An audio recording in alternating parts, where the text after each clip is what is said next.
الصلاة والسلام على سيد الأنبياء والمرسلين سيدنا محمد وعلى آله وأصحابه أجمعين أما بعد أعوذ بالله من الشيطان الرجيم بسم الله الرحمن الرحيم يا أيها الذين آمنوا لا ترفعوا أصواتكم فوق صوت النبي ولا تجهروا له بالقول كجهر بعضكم لبعض أن تحبط أعمالكم وأنتم لا تشعرون إن الذين يغضون أصواتهم عند رسول الله أولئك الذين امتحن الله قلوبهم للتقوى لهم مغفرة وأجر عظيم صدق الله العظيم۔ بزرگان محترم، یہ میں نے آپ حضرات کے سامنے سورہ حجرات کی دوسری اور تیسری آیت کریمہ تلاوت کی ہے۔ جیسا کہ اس سے پہلے بھی بتایا گیا کہ سورہ حجرات کی شروع کی 5 آیتوں میں اللہ رب العزت نے رسول اللہ صلی اللہ علیہ وسلم کے مقام کو اور ان کے مرتبے کو اور آپ صلی اللہ علیہ وسلم سے گفتگو کے آداب کو بیان کیا، اور میں نے یہ بھی بتایا کہ یہ آیتیں اس وجہ سے نازل ہوئی کہ قبیلہ بنو تمیم کے لوگ مدینہ منورہ میں آئے، اور جس وقت وہ داخل ہوئے دوپہر کا وقت تھا، رسول اللہ صلی اللہ علیہ وسلم مسجد نبوی میں موجود نہیں تھے۔ مسجد نبوی کے پڑوس میں جو ازواج مطہرات کے حجرے تھے، کمرے تھے، اس میں آرام فرما رہے تھے۔ ان لوگوں نے آپ صلی اللہ علیہ وسلم کا انتظار نہیں کیا، بلکہ حجروں کے پاس، کمروں کے پاس کھڑے ہو کر چلانا شروع کیا، یا محمد اخرج الینا، اے محمد آئیے، باہر آئیے، ہم آپ کا انتظار کر رہے ہیں۔ ان کا آپ صلی اللہ علیہ وسلم کو یہ نام لے کر بلانا، اور آپ صلی اللہ علیہ وسلم کو ایسے بے تکلف انداز میں بلانا جیسے ایک عام آدمی دوسرے آدمی کو بلاتا ہے، اللہ تبارک و تعالیٰ کو یہ پسند نہیں آیا۔ اللہ تبارک و تعالیٰ نے یہ آیتیں اتاری۔ پہلی آیت کریمہ کا ترجمہ اور اس کی تشریح تو ہو چکی، اب ہم دوسری آیت کریمہ کے ترجمے اور اس کی تشریح کی طرف بڑھتے ہیں۔ توجہ رکھیں، اللہ تبارک و تعالیٰ فرماتے ہیں یا ایھا الذین آمنوا، اے ایمان والو۔ آپ جب بھی نمازوں میں سنیں گے یا ایھا الذین آمنوا، ترجمہ ذہن میں رکھیں، اس وقت ہم ایمان والوں سے اللہ تبارک و تعالیٰ خطاب فرما رہے ہیں۔ یا ایھا الذین آمنوا، اے ایمان والو، اے ایمان والو، لا ترفعوا اصواتکم فوق صوت النبی، نبی کی آواز کے سامنے اپنے آواز کو بلند نہ کرو، اپنی آواز کو اونچی نہ کرو۔ لا ترفعوا اصواتکم، اپنی آواز کو اونچی نہ کرو، فوق صوت النبی، کس کے سامنے؟ نبی کی آواز کے سامنے اپنی آواز بلند نہ کرو۔ آگے اللہ نے فرمایا وَلَا تَجْهَرُوا لَهُ بِالْقَوْلِ كَجَهْرِ بَعْضِكُمْ، اور نبی سے ایسے کھل کر بات نہ کرو جیسا کہ تم ایک دوسرے سے کرتے ہو۔ ایک بندہ دوسرے بندے سے بے تکلف ہوتا ہے تو نام لے کر بھی بلاتا ہے، اور اونچی آواز سے بات بھی کرتا ہے، اور جب دوستی یعنی تکلف زیادہ ختم ہو کر دوستی میں تبدیل ہو جائے تو ہمارے لوگ تو ارے تورے پر اتر جاتے ہیں، اور یہ گویا کہ دوستی کی دلیل ہوتی ہے۔ جو بندہ اپنے دوست کو ارے تورے سے بات کرے، اس کے غلط ناموں سے بھی اسے پکار لے، ہوتا ہے نا، آگے اس کی تفصیل آئے گی کہ ایمان والوں کو غلط نام سے پکارنا کیسا ہے۔ ہم مذاق میں تو اپنے دوستوں کے آڑے نام ہم کہتے ہیں کہ آڑا نام ہے، رکھ لیا کرتے ہیں۔ تو اللہ نے فرمایا جو بے تکلفی تم آپس میں ایک دوسرے سے کرتے ہو نا، نہیں، وَلَا تَجْهَرُوا لَهُ بِالْقَوْلِ كَجَهْرِ بَعْضِكُمْ لِبَعْضٍ، تم نبی سے ایسے بے تکلف ہو کر، کھل کر، تڑخ کر بات نہ کرو جیسا کہ تم ایک دوسرے سے کرتے ہو۔ کیا ہوگا اگر تم نے یوں کر لیا، اگر تم نے نبی کو نام لے کر پکارا، یا پھر ان کے سامنے اپنی آواز کو اونچی کیا، یا پھر ان سے ایسے کھل کر بات کرو گے جیسا کہ دوستوں سے کرتے ہو، تو اللہ نے فرمایا اس کی سزا یہ ہے ان تحبط اعمالکم، اللہ تبارک و تعالیٰ تمہاری زندگی کے پورے نیک اعمال کو برباد کر دیں گے، پوری زندگی کے نیک اعمال۔ میں نے پہلے بھی اشارہ کیا کہ گناہ، کوئی بندہ جھوٹ بولے، جھوٹ کا گناہ ہوتا ہے، چوری کرے، چوری کا گناہ ہوتا ہے، حرام کھائے، حرام کا گناہ، نعوذ باللہ کوئی بدکاری کرے، بدکاری کا گناہ، ٹھیک ہے، لیکن کسی گناہ کی وجہ سے نیک عمل ضائع نہیں ہوتے۔ میں نے مثال دی تھی، بندہ کوئی نماز فجر پڑھے، مارکیٹ جائے، جھوٹ بولے، تو اس جھوٹ کی وجہ سے نماز فجر کا ثواب نہیں چھینا جائے گا، نماز فجر کے عمل کو برباد نہیں کریں گے، لیکن اللہ کے نبی سے، اللہ کے نبی کی بے ادبی کرنا، ان کی گستاخی کرنا اللہ کو اتنا زیادہ سخت ناپسند، اللہ پاک اس کی پوری زندگی کے نیک اعمال کو برباد کر دیتے ہیں۔ آگے اللہ نے فرمایا کیسے برباد کریں گے؟ وَأَنْتُمْ لَا تَشْعُرُونَ، ہم ایسے تمہارے نیک اعمال کو برباد کریں گے تمہیں اس کا احساس بھی نہیں ہوگا، احساس بھی نہیں ہوگا۔ آگے اللہ نے فرمایا ان الذین یغضون اصواتہم، بے شک وہ لوگ جو اپنی آواز کو پست رکھتے ہیں، نیچی رکھتے ہیں، عند رسول اللہ، اللہ کے رسول کے سامنے، اللہ کے نبی کے سامنے، اللہ فرما رہے ہیں ان الذین، بے شک وہ لوگ، یغضون، جو پست رکھتے ہیں، اصواتہم، اپنی آواز کو، عند رسول اللہ، اللہ کے نبی کے سامنے، اللہ کے رسول کے سامنے، اللہ فرما رہے ہیں یعنی نبی کے سامنے اپنی آواز کو پست رکھنا اتنا پسندیدہ عمل، اللہ نے فرمایا اولئک الذین امتحن اللہ قلوبہم للتقوی، یہ وہ لوگ ہیں جن کے دلوں کو اللہ تبارک و تعالیٰ نے تقوی کے لیے خالص کر دیا، ان کے دلوں کو اللہ تبارک و تعالیٰ نے جانچ لیا تقوی کے لیے۔ امتحان لینے والے کون؟ اللہ۔ امتحان کس کا لیا جا رہا ہے؟ یہ آیتیں کس کے لیے اتنی؟ صحابہ کے سامنے۔ امتحان لینے والے اللہ، جن کا امتحان لیا جا رہا ہے وہ صحابہ کے دل، قلوب۔ اللہ نے یہ نہیں کہا کہ ہم ان کا امتحان لیں گے، اللہ نے قلب، دل کا ذکر کیا، ہارٹ۔ اللہ نے کہا ہم ان کے دلوں کو خالص کر دیں گے، ہم ان کے دلوں کا امتحان لیں گے تقوی کے لیے۔ پیپر کون سا ہے؟ میکس۔ کون سا پیپر ہے؟ تقوی۔ تقوی کا پیپر، ہمیں بھی اگر تقوی کا پیپر تقسیم ہو جائے تو کس کے کتنے نمبر ہوں گے؟ تقوی سمجھتے ہیں نا؟ حرام چیزوں سے بچنا، حلال کو اختیار کرنا، اللہ سے ڈرنا، اللہ کے احکامات پر چلنا۔ تقوی، ہم کتنا اللہ سے ڈر رہے ہیں؟ تقوی پیپر کا صحابہ کے دل جن کا امتحان لیا جا رہا ہے، امتحان لینے والے اللہ۔ آگے اللہ نے فرمایا لہم مغفرۃ واجر عظیم، جو بندے اللہ کے، میرے نبی کے سامنے اپنی آواز کو پست رکھتے ہیں، ان سے کھل کر بات نہیں کرتے، ان کے لیے مغفرت ہے۔ کیا ہے مغفرت کا مطلب؟ حضرات مفسرین نے لکھا دنیا میں اللہ تبارک و تعالیٰ اس کو انعامات سے نوازیں گے، مغفرت و اجر عظیم، اور آخرت میں کیا ملے گا؟ بے حساب اجر، بے حساب اجر۔ حضرات مفسرین نے لکھا ہے جب یہ آیتیں اتری نا، ویسے تو صحابہ کرام اللہ اکبر رسول اللہ صلی اللہ علیہ وسلم کا ایسا ادب کرتے تھے، روایت کرنے والے راویوں نے لکھا مسجد نبوی میں رسول اللہ صلی اللہ علیہ وسلم کی مجلس سجی ہوئی ہے، آپ صلی اللہ علیہ وسلم منبر رسول پر جلوہ افروز ہیں، صحابہ کا مجمع سامنے بیٹھا ہوا ہے، کتنا پیارا منظر ہوگا۔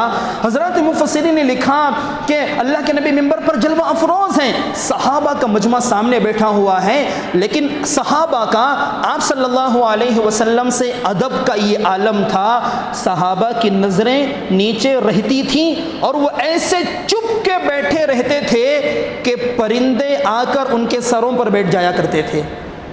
نہیں سمجھے؟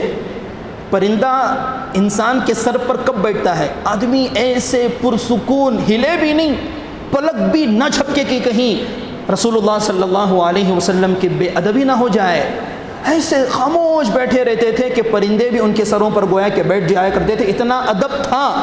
لیکن یہ آیتیں اتریں تو صحابہ کے ادب کا یہ عالم تھا۔ حضرت ابو بکر صدیق رضی اللہ عنہ، حالانکہ حضرت ابو بکر صدیق رسول اللہ صلی اللہ علیہ وسلم کے بڑے گہرے دوست ہیں اور بے تکلف دوست ہیں، لیکن حضرت ابو بکر صدیق رضی اللہ عنہ کا آپ صلی اللہ علیہ وسلم سے گفتگو کا یہ عالم تھا اتنے چپکے سے گفتگو کرتے تھے جیسے کہ دو بندے آپس میں چپکے چپکے باتیں کرتے ہیں۔ ہمارے زمانے میں سمجھنے کے لیے کسی کے خلاف باتیں کی جا رہی ہوں، غیبتیں کی جا رہی ہوں تو کیسے چپکے چپکے باتیں کرتے ہیں، بالکل خاموشی سے، سرگوشی سے۔ حضرت ابوبکر تو ایسے چپ کے بات کرتے تھے۔ حضرت عمر، یہ آیتیں اتری، حضرت عمر اللہ کے نبی سے ایسے گفتگو اتنا آہستہ بولتے تھے۔ حضرت عمر تو جانتے ہیں کیسے جلیل القدر، اوہو کیا مقام ہے حضرت عمر کا، ان کی بہادری کا، لیکن اللہ کے نبی کے سامنے ایسا اتنا نرم بولتے تھے، اللہ کے نبی کو سنائی نہیں دیتا تھا۔ اللہ کے نبی کو پوچھنا پڑتا تھا عمر کیا کہا تم نے، جبکہ عمر کی آواز اتنی آواز لگائے تو پورا مدینہ سنے، لیکن ادب کا یہ عالم اتنا آہستہ بولتے تھے۔ اللہ کے نبی عمر کیا کہا تم نے، کیا کہا، سنائی نہیں دیا، ادب کا یہ عالم۔ ایک صحابی ہیں حضرت ثابت بن قیس رضی اللہ عنہ، یہ وہ صحابی ہیں جو رفیع الصوت تھے، یعنی فطری طور پر ان کی آواز بلند تھی۔ سمجھتے ہیں نا، بعض لوگ ہوتے ہیں فطرتاً ان کی آواز بڑی اونچی ہوتی ہے۔ حضرت ثابت بن قیس بھی اونچی آواز والے تھے۔ جب یہ آیتیں اتری تو انہیں اتنا زیادہ تکلیف ہوئی، انہوں نے اپنے آپ کو اپنے گھر میں بند کر لیا، اپنے آپ کو اپنے گھر میں بند کر دیا۔ اپنی بیوی سے کہا کہ ہمارے گھر کے دروازے کو کیل سے ٹھونک کر بند کر دو، اور روتے تھے روتے تھے، اللہ کے نبی کی خدمت میں جانے کے لیے تیار ہی نہیں۔ اللہ کے نبی کا یہ مزاج تھا، اللہ کے نبی صحابہ کی خبر گیری کرتے تھے، کون آ رہا ہے کون نہیں آ رہا ہے۔ نماز فجر میں دیکھتے کوئی بندہ حاضر نہیں ہوتا، پوچھتے کہ بھئی کیا خبر ہے، بیمار ہے، عیادت کے لیے جاتے تھے، انتقال ہو گیا، جنازے میں شریک ہوتے تھے۔ اللہ کے نبی نے دیکھا کہ ثابت تو مسجد نبوی نہیں آ رہے ہیں، تو اللہ کے نبی نے پوچھا بھائی ثابت بن قیس نظر نہیں آ رہے، طبیعت تو ٹھیک ہے۔ حضرت ثابت بن قیس کے پڑوسی تھے حضرت سعد بن معاذ رضی اللہ عنہ، پڑوسی تھے، کھڑے ہو گئے، کہنے لگے اللہ کے نبی ثابت بن قیس کی طبیعت تو ایسی نہیں ہے، میں اس کا پڑوسی ہوں، اگر آپ اجازت دیں تو میں خبر لے لوں۔ اللہ کے نبی نے اجازت دی۔ حضرت ثابت بن قیس، حضرت سعد بن معاذ حضرت ثابت بن قیس کے گھر گئے تو دیکھا کہ حضرت ثابت بن قیس نے اپنے آپ کو اپنے گھر میں بند کر لیا اور رو رہے ہیں، داڑھی مبارک تر ہو گئی۔ حضرت سعد نے پوچھا کیا ہوا بھائی، کیوں رو رہے ہو؟ کہنے لگے اللہ نے کہا کہ نبی کے آواز کے سامنے اپنی آواز بلند نہ کرو، میں غیر ارادی طور پر میری آواز بلند ہو جاتی تھی، میری زندگی کے اعمال برباد ہو گئے، میں تو جہنمی ہو گیا، میں رو رہا ہوں اپنے اس عمل پر۔ میں نے طے کیا کہ اللہ کے نبی کی خدمت میں کبھی نہیں جاؤں گا، اس لیے کہ میری آواز بلند ہے، کہیں غیر ارادی طور پر میری آواز بلند نہ ہو جائے اور میں برباد ہو جاؤں۔ حضرت سعد بن معاذ یہ خبر لے کر اللہ کے نبی کی خدمت میں آئے، آ کر کہنے لگے اس طرح کا معاملہ ہے، تو اللہ کے نبی نے فرمایا بھائی جاؤ ثابت بن قیس کو خوشخبری دو۔ اللہ کے نبی نے فرمایا عیش حمیدا ومیت شہیدا، کہو جاؤ ثابت سے کہو تم جہنمی نہیں ہو، اللہ نے تمہارے اعمال برباد نہیں کیے، تم قابل تعریف پاکیزہ زندگی گزارو گے اور اللہ تبارک و تعالیٰ تمہیں شہادت کے مرتبے پر فائز کریں گے، تم شہید بن کر دنیا سے جاؤ گے اور تم ڈائریکٹ جنت میں داخل ہوگے۔ یہ خوشخبری حضرت سعد بن معاذ نے حضرت ثابت بن قیس کو دی تو اس وقت حضرت ثابت بن قیس اللہ کے نبی کی خدمت میں واپس تشریف لائے۔ میں نے اس سے پہلے بھی اشارہ کیا تھا کہ اللہ تبارک و تعالیٰ نے اللہ کے نبی کے سامنے اپنی آواز کو پست کرنے کا اور اپنی آواز کو نبی کی آواز کے سامنے بلند نہیں کرنے کا حکم دیا، کیا وہ صرف اس زمانے تک تھا؟ آج نہیں ہے یہ حکم۔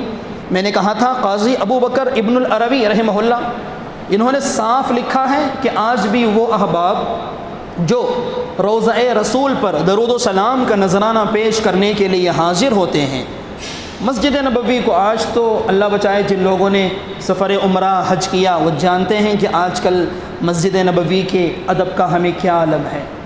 فون نے تو ہمیں برباد کر دیا، چیخنا، بلانا، زور سے باتیں کرنا، ہم نے سنا ہے کارگزاریاں عجیب۔ تو علامہ ابن عربی لکھتے ہیں کہ جو بندہ روضہ رسول پر جالیوں پر درود و سلام کا نذرانہ پیش کرنے کے لیے حاضر ہو، اس کے لیے ضروری ہے کہ وہ بالکل پست اور آہستہ آواز میں درود و سلام کا نذرانہ پیش کرے اور اپنی آواز کو بلند نہ کرے۔ ہم نے سنا کہ روضے کی جالیوں پر یہ آیت کریمہ لکھی ہوئی ہے، اے ایمان والو تم اپنی آواز کو نبی کی آواز کے آگے بلند نہ کرو اور ان سے ایسے گفتگو نہ کرو جیسے تم ایک دوسرے سے کھل کر کرتے ہو۔ لہٰذا آپ کی وفات کے بعد بھی آپ کے روزے پر جب حاضر ہوں تو زور سے گفتگو کرنا جائز نہیں ہے۔ اب یہاں پر حضرات مفسرین نے ایک اختلافی مسئلہ بیان کیا ہے تو بڑا پیچیدہ، لیکن میں چاہتا ہوں کہ آپ اس مسئلے کو سمجھیں، توجہ رکھیں اور اپنا عقیدہ درست کریں۔ اختلافی مسئلہ کیا ہے؟ ہمارا یہ عقیدہ ہے، اچھی طرح سن لیں، ہمارا علماء اہل سنت کا یہ عقیدہ ہے کہ جناب محمد الرسول اللہ صلی اللہ علیہ وسلم آج بھی اپنے قبر مبارک میں روضہ رسول میں زندہ ہیں۔ کیا ہیں؟ زندہ ہیں۔ لیکن مسلمانوں میں ایک جماعت ہے جسے ہم مماتی کہتے ہیں، ان کا یہ عقیدہ ہے کہ نعوذ باللہ ثم نعوذ باللہ رسول اللہ صلی اللہ علیہ وسلم مردہ ہیں، مردہ ہو گئے، وفات کے بعد آپ مردہ ہو گئے، زندہ نہیں ہیں۔ جبکہ ہم اسے قرآن و حدیث کا مطالعہ کریں تو پتہ چلتا ہے کہ آپ صلی اللہ علیہ وسلم زندہ ہیں، ایسے ہی نہیں اٹکل پچو ہم نے خود سے طے کر لیا کہ زندہ ہیں۔ قرآن کا مطالعہ کریں، قرآن کہتا ہے۔ کیا دلیل ہے؟ ہم روزانہ سورہ فاتحہ کی تلاوت کرتے ہیں، میری بات سمجھ آ رہی؟ ہم روزانہ سورہ فاتحہ کی تلاوت کرتے ہیں، نماز میں پڑھتے ہیں۔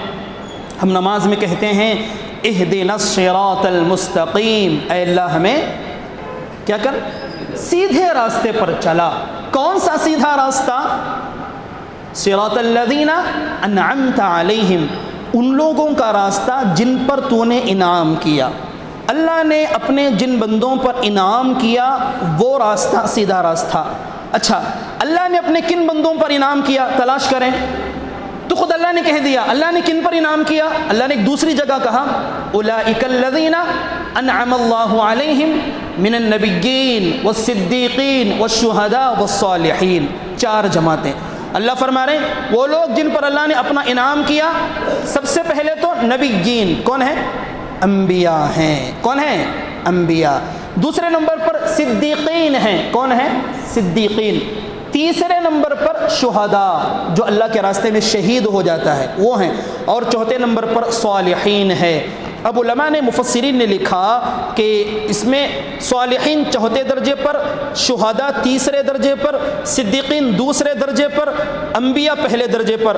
جو انعام اللہ تبارک و تعالیٰ صالحین پر کریں گے نا، اس سے بڑا انعام اللہ کس پر کریں گے؟ شہیدوں پر کریں گے۔ درجہ بڑا ہے نا شہیدوں کا۔ اگر دونوں پر برابر سرابر انعام ہے تو پھر مطلب ہی نہیں ہے۔ جو انعام اللہ صالحین پر کریں گے اس سے بڑا انعام اللہ شہیدوں پر کریں گے، جو انعام اللہ شہیدوں کو دیں گے اس سے بڑا انعام اللہ تبارک و تعالیٰ صدیقین کو دیں گے، جو انعام اللہ صدیقین کو دیں گے اس سے بڑا انعام کسے دیں گے؟ انبیاء کو دیں گے۔ تو سب سے بڑا انعام کسے ملے گا؟ انبیاء کو۔ اب شہید کے بارے میں سنو، تیسرا نمبر جو شہید ہے اس کے متعلق قرآن کیا کہتا ہے؟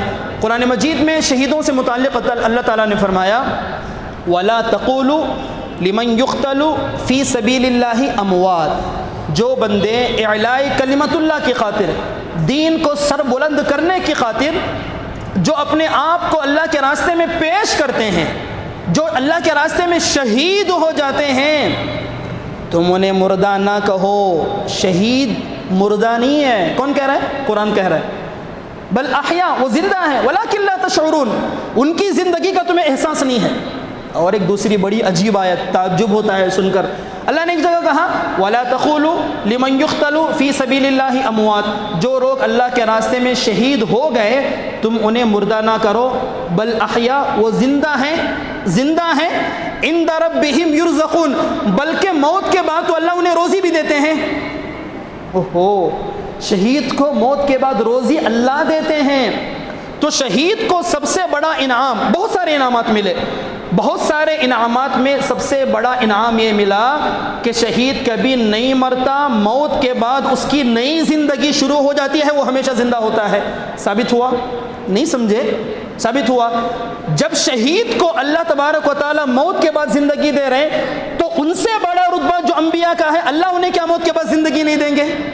ضرور بھی ضرور دیں گے، ورنہ اگر انبیاء کو موت کے بعد زندگی نہ ملے، شہید کو ملے تو پھر شہید کا مرتبہ تو نبی سے بڑا ہو گیا، جبکہ نبی کا مرتبہ شہید سے بڑا ہوتا ہے۔ تو معلوم ہوا کہ آپ صلی اللہ علیہ وسلم اور دیگر انبیاء اپنی قبر میں زندہ ہیں۔ یہ میری بات سمجھ میں آئی؟ سمجھ میں آئی؟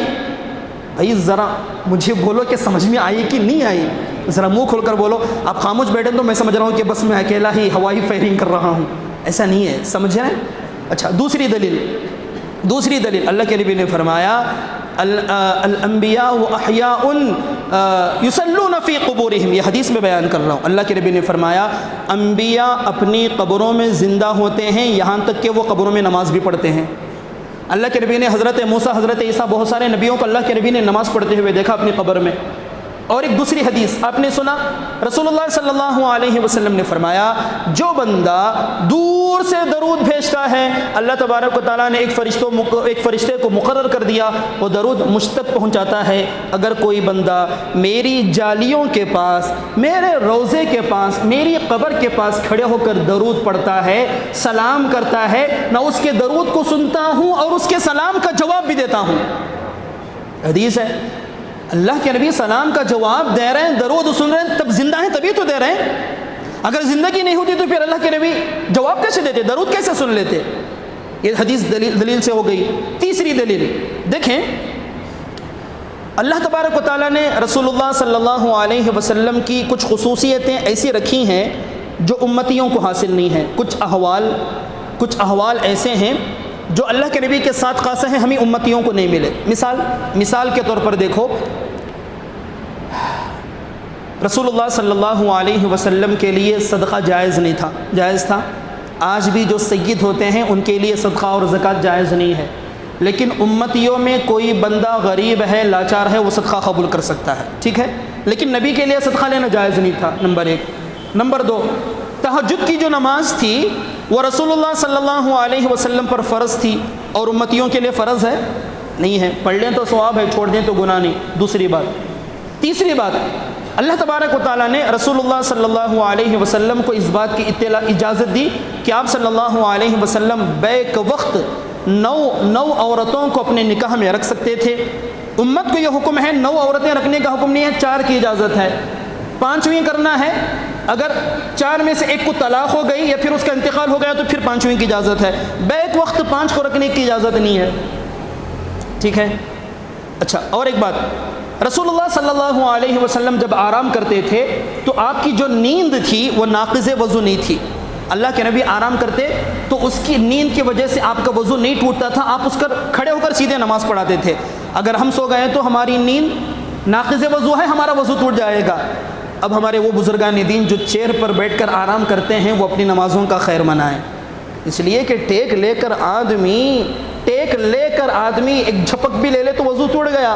اب ماشاءاللہ ہم سحری کر کے تشریف لا رہے ہیں، 10-15 منٹ کا وقت ہے، چیئر ماشاءاللہ بڑی عمدہ ہے، اب بیٹھے بیٹھے ہم نے ٹیک لگا کر جھپک لے لی تو وضو ٹوٹ گیا، اب نماز کہاں ہو گئی؟ اچھا، اسی طرح رسول اللہ صلی اللہ علیہ وسلم کی وفات کا جو طریقہ ہے وہ عام امتیوں کی وفات سے الگ ہے۔ یہ ذرا گہرا مسئلہ، اس کو توجہ سے سننا۔ اللہ کے نبی علیہ الصلوۃ والسلام کی جب تہجد کے معاملے میں آپ الگ ہیں، صدقے کے معاملے میں الگ ہیں، نکاح کے معاملے میں الگ۔ اچھا، اور ایک بات، ہماری یہ حالت ہے کہ ہم سامنے دیکھ سکتے ہیں، پیچھے دیکھ سکتے ہیں۔ اب میں آپ کی طرف متوجہ ہوں، میرے پیچھے کیا ہو رہا ہے مجھے پتہ نہیں چلتا، لیکن اللہ کے نبی نے فرمایا میں بیک وقت سامنے اور پیچھے دونوں طرح دیکھتا ہوں۔ اللہ کے نبی کھڑے ہو کر نماز امامت کرتے تھے، اللہ کے نبی کی نظر جیسے سامنے ہوتی تھی، پیچھے صحابہ کی نگرانی بھی ہو جاتی تھی، پیچھے دیکھتے تھے۔ یہ آپ کے ساتھ خاص ہے۔ جب آپ تہجد میں الگ، صدقے میں الگ، نکاح کے سلسلے میں الگ، بہت ساری چیزوں میں الگ ہیں، تو مفسرین نے لکھا اللہ کے نبی کی موت ویسے نہیں ہے جیسے کہ عام انسانوں کی موت ہے۔ عام انسانوں کی موت کیسے ہے؟ روایتوں سے پتہ چلتا ہے کسی کی موت کا جب وقت قریب آتا ہے، حضرت عزرائیل فرشتوں کی جماعت کے ساتھ آتے ہیں، اگر نیک ہے تو فرشتوں کے ہاتھے میں گلدستے ہیں، حوریں موجود ہیں، ماشاءاللہ اکرام ہے۔ اگر وہ گنہگار ہے، فاسق و فاجر ہے، اللہ کے حکم کو توڑنے والا ہے، تو عزرائیل خود بری حالت میں ہوتے ہیں، اور فرشتے ایسے جن کے منہ میں انگارے کی لپیٹ نکل رہے ہیں، بہت ساری چیزیں تفصیل اپنی جگہ، وہ آتے ہیں۔ اور روایتوں سے یہ بھی پتہ چلتا ہے کہ انسان کی روح کو جو نکالا جاتا ہے وہ پیروں سے، یہاں تک کہ انگوٹھے سے نکالا جاتا ہے۔ کہاں سے؟ سب کو تو تجربہ ہونا ہے ہی، لیکن جب جائیں گے تو پھر میسج دینے کے لیے موقع ہی نہیں ملے گا کہ کیا ہوا۔ سر سے روح کو ڈھکیلا جاتا ہے، برا آدمی ہے تو پیٹا جاتا ہے، پیٹ کر اسے حلق پر، پھر سینے پر، پھر ناف پر، پھر رانوں پر، یہاں تک کہ روح کو ڈھکیل کر پنڈلیوں میں لایا جاتا ہے، پنڈلیوں میں، پھر پنڈلیوں سے آگے بڑھا کر انگوٹھوں سے روح کو کھینچ لی جاتی ہے۔ ٹھیک ہے، روح کھینچنے کے بعد ہوتا کیا ہے؟ روح بدن سے عام انسانوں کی روح بدن سے نکلنے کے بعد کیا کرتی ہے؟ ایک بڑا مسئلہ ہے۔ مفسرین نے لکھا جیسے ہی بدن سے روح انگوٹھوں کے ذریعے سے باہر نکلی، فرشتے فوراً اسے اپنے قبضے میں کر لیتے ہیں۔ کون؟ فرشتے۔ علماء نے یہاں تک لکھا روح کے بدن سے نکلنے کے بعد روح اس کے بدن کے ساتھ جو معاملہ ہوتا ہے وہ دیکھتی رہتی ہے، وہ دیکھتی ہے، لوگوں کا رونا، پیٹنا، چلانا، نہلانا، لے جانا، روح اسے دیکھتی ہے۔ ابھی اللہ کے دربار میں حاضر نہیں ہوتی، فرشتوں کے قبضے میں ہوتی ہے۔ جب اس بندے کو نہلا کر دھلا کر قبر میں دفن کر دیا جاتا ہے، لوگ واپس چلے آتے ہیں، تو پھر روح دوبارہ قبر میں گھس کر بندے کے بدن میں داخل ہو جاتی ہے۔ ٹھیک ہے، پھر سوال و جواب ہوگا۔ اس کے بعد اگر وہ بندہ نیک ہے تو فرشتے اس سے کہتے ہیں نم کنومت العروس، ایسے سو جا جیسے دلہن سوتی ہے۔ پھر اس کے بعد کیا ہوتا ہے؟ کیا روح بندے کی قبر میں جسم کے ساتھ لگی رہتی ہے؟ نہیں۔ مفسرین نے لکھا کہ نیک بندے کی روح قبر سے واپس نکل کر اللہ تبارک و تعالیٰ اسے جنت میں لے جاتے ہیں، اور جنت میں سبز پرندوں میں اس کی روح کو داخل کر دیا جاتا ہے۔ وہ روح سبز پرندوں میں گھس کر جنت میں رہتی ہے، جس کا نام ہے علیین۔ کیا نام ہے؟ سب کو یاد رکھو کہ اللہ تبارک و تعالی ہمیں علیین کو پہنچا دے۔ نیک لوگوں کی روحیں بدن سے نکل کر سوال و جواب کے بعد سبز پرندے کی شکل میں جنت میں ایک مقام ہے علیین، وہاں چلے جاتی ہیں، اور علیین میں وہ روحیں پرندوں کی شکل میں گھومتی ہیں، پھرتی ہیں، کھاتی ہیں، آزاد ہیں۔ ہم سے پہلے جو رشتہ دار گئے، علی جناب فلاں، علی جناب فلاں، علی جناب فلاں، وہ نیک ہیں تو ان سے وہاں ملاقات ہو جائے گی، وہ ہم سے پہلے موجود ہیں۔ ٹھیک ہے، یہ نیک لوگوں کا۔ اگر وہ بندہ برا ہے، فاسق و فاجر گنہگار ہے، اللہ کے حکم کو توڑنے والا، تو فرمایا کہ اس کی روح بدن سے نکلنے کے بعد جہنم میں ایک مقام ہے جس کا نام ہے سجین۔ کیا نام ہے؟ قرآن میں تذکرہ ہے۔ سجین میں اللہ تبارک و تعالیٰ اس کی روح کو قید کر کے رکھ دیتے ہیں، قید کر کے رکھ دیتے ہیں۔ یہ عام انسانوں کی روح کے نکلنے کا مسئلہ ہے۔ وقت زیادہ ہو گیا، وقت زیادہ ہو تو میں اپنی گفتگو کو ختم کر لوں، کل گفتگو کریں گے، اپنی بات مکمل کر لوں۔ اچھا، عام لوگوں کے روح ایسے نکلتی ہے، رسول اللہ صلی اللہ علیہ وسلم کی روح کیسے نکلی؟ حجت الاسلام حضرت اقدس حضرت مولانا قاسم نانوتوی رحمۃ اللہ علیہ نے بڑے اچھے انداز میں اس کو ایکسپلین کیا، سمجھایا۔ فرمایا کہ آپ صلی اللہ علیہ وسلم کو جب وفات ہوئی تو آپ کی روح کو بدن سے باہر نہیں نکالا گیا، نہیں نکالا گیا۔ کیا کیا گیا؟ روایتوں میں آتا ہے، حضرت نے لکھا ہے کہ آپ صلی اللہ علیہ وسلم کی، کیوں؟ اس لیے کہ آپ صلی اللہ علیہ وسلم کی روح کو اگر بدن سے نکال لیا گیا، جیسے کہ بعض لوگ کہتے ہیں کہ آپ کے بدن سے روح نکل گئی، آپ مردہ ہیں، ہم ان سے پوچھیں گے ٹھیک ہے ہم مان لیتے ہیں کہ اللہ کے نبی کے بدن سے روح نکل گئی، اب گئی کہاں؟ وہ کہیں گے جیسے عام لوگوں کی روح ہے وہ جنت میں چلے گئی سبز پرندوں کی شکل میں۔ ہم کہتے ہیں جنت مخلوق ہے کہ خالق ہے؟ مخلوق ہے، اور اللہ نے فرمایا کہ مخلوق میں، ساری مخلوق میں میرے نبی کا رتبہ بڑا۔ اگر اللہ کے نبی کی روح بدن سے نکل کر جنت میں چلی گئی تو جنت اللہ کے نبی سے افضل ہوئی، حالانکہ اللہ کے نبی جنت سے افضل ہیں۔ نہیں سمجھ رہے؟ اللہ کے نبی افضل ہیں، تو معلوم ہوا کہ آپ صلی اللہ علیہ وسلم کی روح بدن سے نہیں نکلی۔ اچھا ہوا کیا؟ حضرت نے لکھا کہ آپ صلی اللہ علیہ وسلم کی روح کو جمع کر کے آپ صلی اللہ علیہ وسلم کے پورے بدن میں آپ کا جو مبارک دل ہے اس کا بڑا رتبہ ہے، اس لیے کہ انسان کے پورے بدن میں مقام کس کا زیادہ ہے؟ انسان کے دل کا، دل صحیح تو سب صحیح۔ اسی طرح اللہ کے نبی کے بدن میں اور دل کا بڑا رتبہ، تو اللہ تبارک و تعالیٰ نے حضرت اسرائیل نے اللہ کے نبی علیہ الصلوۃ والسلام کی روح کو سمیٹ کر آپ کے آپ کے مبارک دل میں اس کو رکھ دیا۔ پورے بدن سے روح نکل کر کہاں چلی گئی؟ دل میں چلی گئی، دل میں گئی۔ دل میں جانے کے بعد میں پھر اسے پورے بدن میں دوبارہ پھیلا دیا گیا۔ اچھا، اب سوال یہ پیدا ہوتا ہے اللہ کے نبی کے بدن میں جب روح باقی ہے، دل میں روح باقی ہے، تو اللہ کے نبی زندہ کیوں نہیں ہے؟ اس کی وجہ سے ہے، ہم دیکھتے ہیں چراغ سلگا ہوا ہے، یہ بتی جل رہی ہے، آپ اس بتی کو ڈھکنے سے بند کر دیں، ڈھکن کے اندر تو روشنی رہے گی لیکن پورے کمرے میں اندھیرا ہو جائے گا۔ بالکل اسی طرح اللہ تبارک و تعالیٰ نے آپ کی روح کو دل میں داخل کرنے کے بعد آپ پر وفات کا پردہ ڈال دیا۔ آپ صلی اللہ علیہ وسلم کا نور پردے کے اندر قبر میں آج بھی ویسے ہی روشن ہے جیسے زندگی سے پہلے روشن تھا، لیکن پردہ پڑنے کی وجہ سے دنیا والوں کو نظر نہیں آتا۔ بڑی گہری بات ہے، اللہ کرے کہ آپ سمجھ جائیں اور عقیدہ یہی مضبوط بنا لیں، اللہ تبارک و تعالیٰ صحیح سمجھا دے، ٹھیک ہے۔ تو آپ صلی اللہ علیہ وسلم کو اس طرح، اسی وجہ سے آپ کو تعجب ہوگا، اللہ کے نبی کی جب وفات ہوئی تو چونکہ روح دل کے اندر موجود تھی، وفات کے بعد ایسے نہیں لگتا تھا کہ آپ مردہ ہو گئے۔ ایک آدمی مرتا ہے تو مردے کے علامتیں اس میں نظر آتی ہیں۔ ایک بندے سویا ہے، سوئے ہوئے آدمی میں اور مردہ آدمی میں فرق ہے نہیں، سونے والے کو ہم علامتیں دیکھ کر سمجھتے ہیں کہ زندہ ہے، اور کوئی مر گیا تو ہم ڈکلیئر کر سکتے ہیں کہ مردہ ہے۔ لیکن موت کے بعد بھی اللہ کے نبی ایسے سوئے ہوئے تھے، صحابہ نے دیکھ کر سمجھا کہ وفات کہاں ہوئی۔ سب صحابہ نے اللہ کے نبی کی وفات کا انکار کر دیا۔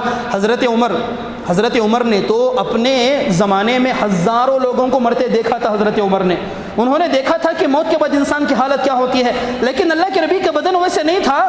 وہ حضرت عمر بڑے میچور آدمی، حضرت عمر نے تلوار نکال لی اور کہا کوئی اگر یہ کہے گا کہ میرے نبی کی وفات ہو گئی اس کی گردن اڑا دوں گا۔ حضرت عمر بچے تھے نہیں، زندگی کی علامتیں حضرت عمر کو اللہ کے نبی کے بدن میں نظر آ رہی تھی۔ اس کے بعد حضرت ابوبکر صدیق رضی اللہ عنہ آئے، اللہ کے نبی علیہ السلام کے مبارک چہرے سے کپڑا ہٹایا، آپ کے ماتھے مبارک کو بوسہ دیا، بوسہ دے کر رونے لگے، کہنے لگے اللہ کے نبی آپ اپنی زندگی میں جتنے زیادہ خوبصورت تھے، قسم خدا کی آپ کی موت کے بعد تو آپ کے حسن میں اضافہ ہو گیا، آپ مزید خوبصورت نظر آ رہے ہیں۔ اس کے بعد صحابہ سے کہا بھائی میرے نبی کا انتقال ہو گیا، صحابہ نے ماننے سے انکار کر دیا۔ تو حضرت ابوبکر صدیق ہی کو تو پوری امت سنبھالنا ہے آگے چل کر۔ حضرت ابوبکر صدیق نے قرآن کی آیتیں پڑھی، اللہ نے کہا وَمَا مُحَمَّدٌ إِلَّا رَسُولٌ، محمد صلی اللہ علیہ وسلم وہ صرف رسول ہی تو ہیں، خدا نہیں ہے جنہیں موت نہیں آئے گی۔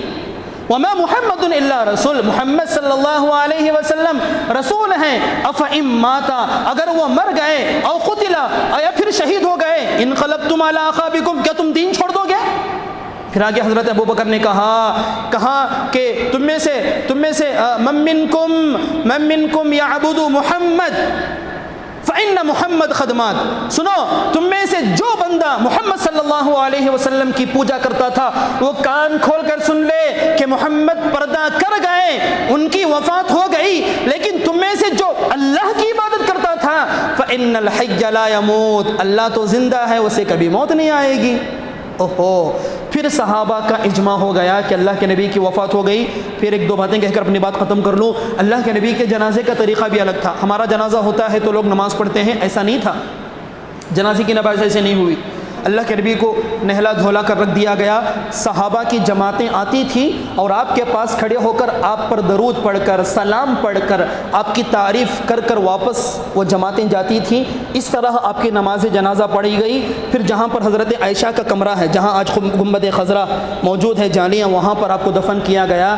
جب آپ کی موت کا طریقہ الگ ہے تو موت کی زندگی کے بعد کا طریقہ بھی الگ ہے، نہیں سمجھے؟ موت کی بعد کی زندگی کا بھی طریقہ الگ ہے۔ اسی وجہ سے علامہ ابن العربی، بلکہ ایک بات وہ بھی کہہ دوں کہ ہمارا علماء اہل سنت کا یہ عقیدہ ہے، حضرت اقدس علامہ انور شاہ کشمیری رحمۃ اللہ علیہ بڑے محدث ہیں، انہوں نے لکھا ہے، حضرت مالک ابن انس کا قول نقل کیا کہ روضہ مبارک کی وہ مٹی جو آپ کے بدن سے لگی ہوئی ہے، اس مٹی کا مرتبہ تو عرش و کرسی سے بھی افضل ہے۔ عرش بھی مخلوق ہے، کرسی بھی مخلوق ہے۔ مخلوق میں سب سے بڑا مقام کس کا؟ ہمارے نبی کا۔ اللہ کے بعد یہاں تک کہ عرش و کرسی، اس سے وہ مٹی جو ہمارے نبی کے بدن سے لگی ہوئی، اس سے بھی، عرش و کرسی سے بھی زیادہ افضل ہے۔ تو آپ صلی اللہ علیہ وسلم موت کے بعد چونکہ زندہ ہیں، اس لیے آپ کے دربار میں حاضر ہوں تو اپنی بات کو بالکل آہستہ کرنا۔ آخری کی بات کی دو آیتیں اسی سے تعلق رکھتے ہیں، صرف ترجمہ کر کے میں اپنی بات کو ختم کر دیتا ہوں۔ آگے اللہ تبارک و تعالیٰ فرما رہے اللہ فرما رہے ہیں ان الذین اللہ کے نبی علیہ الصلوۃ والسلام سے متعلق یہ عقیدہ سمجھ آیا، اللہ کے نبی اپنے خبر مبارک میں زندہ ہیں، ہم حیات النبی کے قائل ہیں، حیات النبی کے قائل ہیں۔ آگے اللہ فرما رہے ہیں ان الذین ینادونک من وراء الحجرات، بے شک وہ لوگ اے نبی جی، وہ لوگ جو آپ کو کمروں کے باہر کھڑے ہو کر پکارتے ہیں۔ کس نے پکارا تھا؟ قبیلہ بنی تموم کے لوگوں نے پکارا تھا نا۔ اللہ فرما رہے ہیں وہ لوگ ینادونک من وراء الحجرات، جو آپ کے کمروں کے باہر کھڑے ہو کر آپ کو بلاتے ہیں، پکارتے ہیں، اکثرہم لا یعقلون، ان میں کے اکثر ایڈیٹ ہیں، بے وقوف ہیں، ان میں عقل نہیں ہے، بے عقل ہیں، انہیں پتہ نہیں ہے کہ آپ کا مقام کیا ہے، ایسے بلا رہے ہیں جیسے دوست کو بلاتے ہیں۔ پھر آگے اللہ نے فرمایا وَلَوْ أَنَّهُمْ صَبَرُوا، اگر یہ لوگ صبر کر لیتے ہیں، آنے کے بعد مسجد نبوی میں دیکھا نہیں ہے، کھڑے ہو جاتے، انتظار کرتے، صبر کرتے، حتیٰ تخرج الیہم، یہاں تک کہ آپ خود نکل کر ان کے پاس چلے آ جاتے، لکان خیر لہم، تو ان کے لیے وہ بات زیادہ بہتر تھی، لیکن ان کا یہ عمل جہالت کی وجہ سے تھا، قبیلہ بنو تمیم کا یہ عمل جہالت کی وجہ سے تھا، وہ نادان تھے۔ اللہ نے آگے ان کی معافی کا بھی اعلان کر دیا، واللہ غفور الرحیم، چلو بھائی تم نے نادانی میں یہ کام کر تو لیا، لیکن اللہ تبارک و تعالیٰ بڑے بخشنے والے اور رحم کرنے والے ہیں۔ یہ سورہ حجرات کی ابتدائی 5 آیتیں تھیں، جس میں اللہ کے نبی علیہ الصلوۃ والسلام کی مجلس اور آپ سے متعلق کچھ آداب بیان کیے گئے۔ اس کو سامنے رکھ کر حضرات مفسرین نے لکھا کہ حضرات علماء، اولیاء اللہ، مشائخ جو اللہ کے نبی کے وارث ہیں، العلماء ورثۃ الانبیاء، علماء انبیاء کے وارث ہیں، تو فرمایا کہ علماء، اولیاء اللہ، مشائخ دین جو نبی کے وارث ہوتے ہیں، ان کے لیے بھی یہی اصول ہے کہ مشائخ کے آگے، علماء کے آگے، اولیاء اللہ کے آگے بڑھنا جائز نہیں ہے، اور اسی طرح ان کے سامنے اونچی آواز سے گفتگو کرنا بے ادبی ہے، اور ان کے گھروں کے پاس جا کر انہیں چلا چلا کر بلانا یہ بھی بے ادبی ہے۔ حضرت ابن عباس رضی اللہ عنہ، اللہ کے نبی کے چچا زاد بھائی ہیں، کسی عالم صحابی کے پاس حدیث معلوم کرنے جاتے، چچا زاد بھائی اللہ کے نبی کے، تو جاتے ہی دروازہ نہیں توڑتے تھے، بجا کر او بھائی مجھے حدیث سناؤ، میں اللہ کے نبی کا چچا زاد بھائی، نہیں، جا کر دروازے میں بیٹھ جاتے تھے۔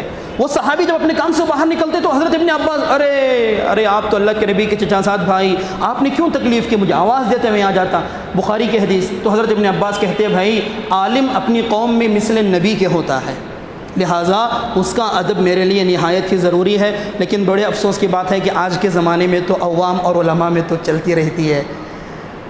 اکثر لوگ تو، میں سب کی بات نہیں کر رہا ہوں، بعض لوگ عجیب قسم کے ہوتے ہیں، تعلیم یافتہ ماڈرن اسلام کرنے والے، نہ تو اپنی بیٹی کا نکاح پڑھانا آتا ہے، معاف کرنا میں آپ کو نہیں کہہ رہا ہوں، بعض لوگ نہ اپنی بیٹی کا نکاح کر سکتے ہیں، ماشاءاللہ آپ تو پورے قدردان ہیں، نہ اپنی بیٹی کا نکاح پڑھا سکتے ہیں، نہ اپنا باپ کا جنازہ، لیکن صبح شام ان کی مجلسیں علماء کی غیبتوں سے بھری رہتی ہیں، یہ عالم کو کہا، یہ عالم کو کہا۔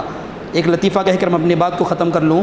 علی گڑھ میں ایک شاعر گزرے ہیں جن کا نام تھا شمیم بستوی، علماء سے عوام پہ کیے کہ بھئی کیا ہے، یہ کیا بھی کام نہیں کرتے، کچھ چیزیں رکھ لیتے ہیں پتہ نہیں۔ شمیم بستوی علی گڑھ کے ایک شاعر تھے، وہ ایک مرتبہ رمضان کے مہینے میں بازار سے لوٹ رہے تھے، ہاتھ میں تھیلی موجود تھی، تھیلی تھی، اس راستے میں ان کے ایک ملنے والے دوست نے ان سے ملاقات کر لی، دوست تھے، انہوں نے کہا بھائی کہاں سے آ رہے ہیں، کہا کہ بھئی ہم بازار سے آ رہے ہیں، یہ تھیلی میں کیا رکھا ہوا ہوتا نا، بے تکلف لوگ پوچھ رہے ہیں کیا ہے تھیلی میں، تو شمیم بستوی انہوں نے کہا کہ بھئی اس میں وہ چیز میں نے رکھی ہے جس کو کھانے سے روزہ نہیں ٹوٹتا۔